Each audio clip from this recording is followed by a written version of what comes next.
Ceci est votre podcast Parlant à Domi, où l'on parlait de la vie. Toi, Sodomi, ton hôtesse. Et un nouvel épisode chaque semaine. N'allez pas. Bonjour à tous et tous. Bienvenue à ce podcast où nous parlons des choses de la vie quotidienne. Aujourd'hui, où nous allons parler d'un sujet très personnel, mais je crois que c'est un sujet universel. Le deuil. Il y a quelques semaines, j'ai perdu ma grand-mère. C'est une expérience très forte qui m'a amené à réfléchir sur la manière dont nous vivons le deuil, comment nous l'acceptons et surtout comment nous avançons malgré les douleurs. Le deuil est un processus complexe qui touche tout le monde différemment.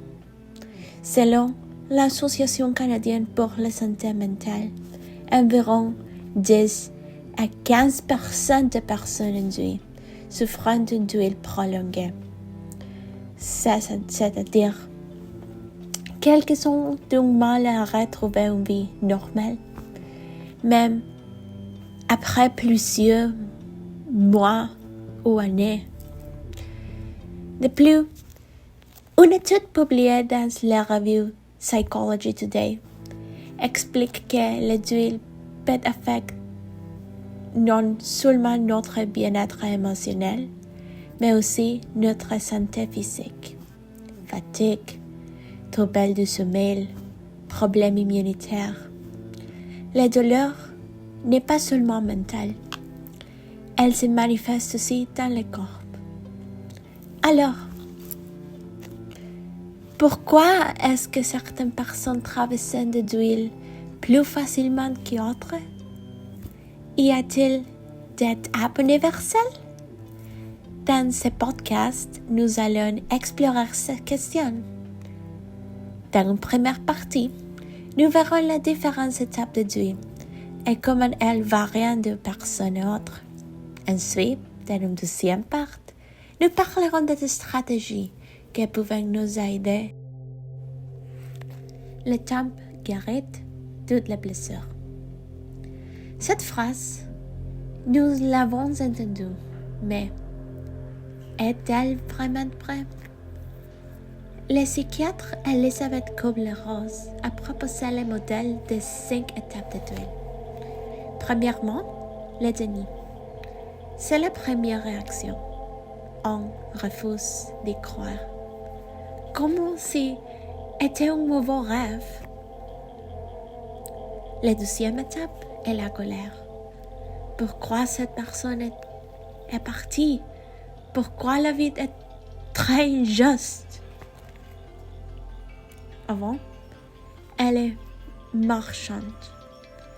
On se demande, et si on imagine des scénarios différents où la personne sera encore là? Mais il survit la dépression. Une tristesse profonde s'installe. C'est souvent la phase la plus longue et la plus difficile. Finalement, il y a l'acceptation. On comprend que la personne n'y arrivera pas, mais on trouve un moyen de continuer à vivre. Mais attention, le deuil n'est pas linéaire. On peut passer d'une étape à l'autre, revenir en arrière, et chaque personne vit ce processus différemment. Il faut que nous acceptions que le deuil prend du temps. Et vous? Avez-vous vécu déjà une part importante? Vous êtes-vous retrouvé dans ces étapes? Comment traverser le deuil? Le deuil est une épreuve, mais il existe des moyens de mieux le vivre. Premièrement, accepter ses émotions. Il est essentiel que nous nous permettions de ressentir la tristesse sans le refuser. Aussi, il est très important de parler.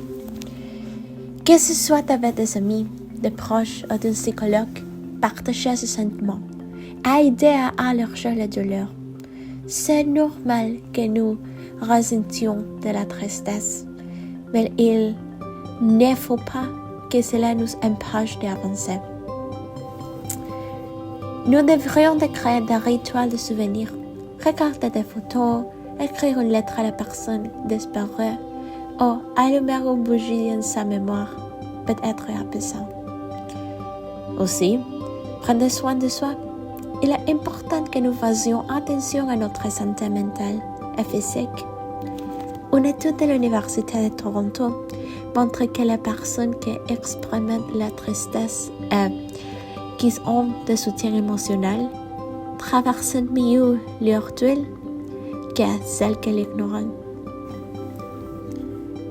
Bien que ce soit difficile, il est nécessaire que nous trouvions des moyens pour honorer la mémoire de nos proches. Alors, comment vous croyez que nous pouvons honorer la mémoire de ceux qui sont partis, tout en avançant dans notre propre vie? Restez à réfléchir.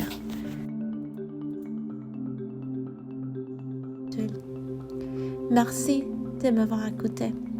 Prenez soin de vous et à bientôt.